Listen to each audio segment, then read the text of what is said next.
दोस्तों, आज की कहानी है मायके में हस्तक्षेप ना करो बेटिया रानी। दोस्तों, कहानी शुरू करने से पहले अगर हमारे चैनल को सब्सक्राइब नहीं किया हो तो कर लीजिए ताकि आपके पास पहुंचे हर रोज नया वीडियो। प्रतिदिन की तरह फोन पर आरना का पहला सवाल, हेलो मम्मी क्या कर रही हो? कुछ नहीं बेटा, वो सब्जी बना रही हो। तुम क्यों सब्जी बना रही हो? भाभी कहाँ गई? आज रेनू के कमर में दर्द है इसलिए वो लेटी है। मैंने सोचा तब तक मैं ही सब्जी बना डालूं। फोन पर बिटिया आरना से बात करते हुए कविता जी ने सब्जी भून डाली और ग्रेवी के लिए पानी डालते हुए आगे कहा, हाँ बोल बेटा, सब्जी में पानी डाल दिया है, अब आराम से पकते रहेगा। पर मम्मी, भाभी का हमेशा कहीं ना कहीं दर्द होता रहता। अब इतने उम्र की है फिर भी भाभी से ज्यादा ही काम कर लेती है। आपकी भी तो हड्डियों में दर्द होता है ना माँ? भाभी किसी भी अच्छे डॉक्टर से दिखा क्यों नहीं लेती है? रोज रोज के दर्द से उनको भी आराम और आपको भी काम से छुट्टी मिल जाएगी। आरना के बातों से साफ झलक रहा था कि उसी मम्मी का काम करना पसंद नहीं था।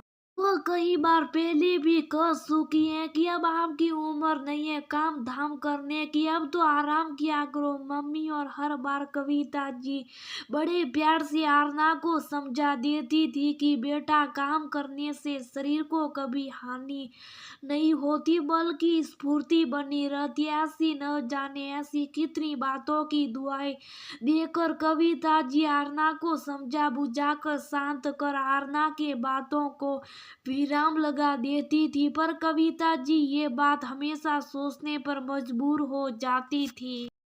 क्या आरना या मायके के मामले में बातों में ही हस्तक्षेप कर उचित कर रही है? माना ये उसका भी घर है, मैं उसकी माँ हूँ, निस्संदेह से मुझ पर प्यार आता होगा और वह अपनी तरह से मेरी भलाई के लिए बोल रही होगी। पर क्या उसकी हर बात मानना उचित है? हर घर की अपनी एक शैली होती है और घर चलाने का अपना अपना ढंग और नजरिया होता है।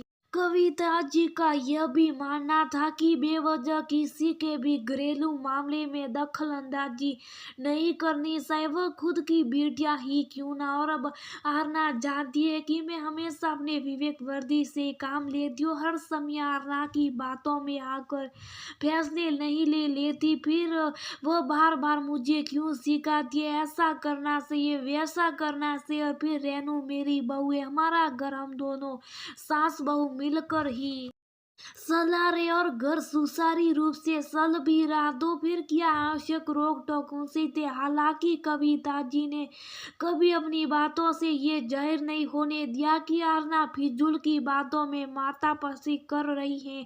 इन बातों को मुझ पर कोई प्रभाव नहीं पड़ने वाला है। मुझे अपने घर के सुख शांति के लिए छोटे मोटे समझौते करने भी पड़े तो इसमें हरज ही क्या है? कविता जी तो बस यही चाहती थी कि ये घर आरना का भी है, उसे यह भी बोलने का पूरा अधिकार है। पर मायके में भी ऐसी कोई बात नहीं बोलनी चाहिए जिससे आपसी रिश्तों में मन मुटाव हो जाए और इसका असर रिश्तों पर दिखने लगे। कविता जी और रेनू सास बहू भी आपस में बहुत यारनापूर्ण व्यवहार से रहती थी। आपसी हंसी मजाक बातों में अपनापन, कहीं ना कहीं कविता जी की व्यवहार कुशलता और अपनापन इस रिश्ते पर काफी मजबूत पकड़ बना ली थी। और कहीं ना कहीं रेनू भी भली काम में थोड़ी सुस्त जरूर थी, पर व्यवहार में कविता जी को भी उसने कभी शिकायत का मौका नहीं दिया।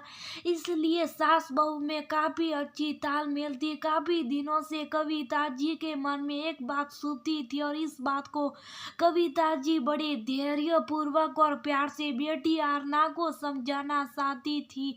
उन्हें लगता था बातों ही बातों में कहीं आरना रेनू को मेरा पक्ष लेकर या अपने ससुराल से तुलना कर कुछ ऐसी बातें ना बोल दे जिससे ननद भाभी आरना व रेनू व हम सास बहू के रिश्तों में भी दरार आ जाए, क्योंकि आरना कई बार मजाक में कविता जी को ऐसा बोल चुकी है कि मम्मी भाभी बहुत चालाक है, आपकी तारीफ कर कर के आपसे काम करवा लेती है। अब आरना को कौन समझाए कि रेनू चालाक है तो मैं भी बेवकूफ नहीं हूँ। घर परिवार संभालने के लिए थोड़ी बहुत बेवकूफी करना भी गलत नहीं होता रे, ऐसी बेवकूफी जिसे कोई हानि ना हो।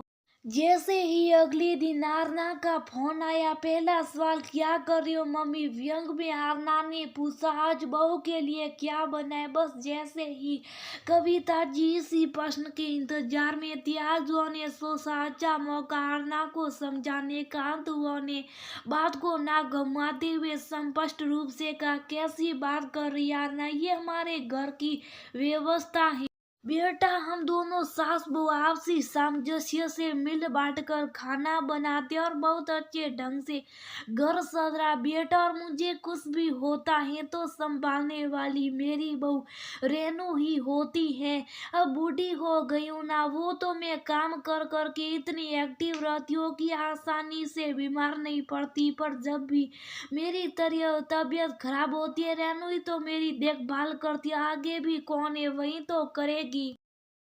उससे मिलजुल कर रहने में हर्ज क्या, हम सास बहू एक दूसरे का पूरा ध्यान व ख्याल रखते। तो तू यो रोज रोज इस विषय पर बातें ना क्या कर बेटा, इस विषय पर बात करने के लिए मैं और रेनू समक्ष है। तू फिजूल में टेंशन ना दिया कर और मायके में अनावश्यक हस्तक्षेप ना किया कर। आज कविता जी अपने मन की बातें आरना से बोलकर उसके फिजूल की बातों पर विराम लगाना ही उपयुक्त आरना भी अपने मम्मी के विचारों को भली भांति समझ चुकी थी। वह जान चुकी थी मायके मायके ही होता, अनावश्यक रूप से हर बात पर अपनी राय थोपना उचित नहीं है। जहाँ वो एक लंबे समय से रहती ही नहीं है, वहाँ की बारीक वस्तु स्थिति के बारे में अनभिज्ञ है। कई बार घर का सिचुएशन बहुत अलग होता है और बताने का ढंग बहुत अलग, और सुनने वाले अपने ढंग से समझता है, इसलिए कहीं सुनी बातें और यथार्थता काफी अलग होती हैं।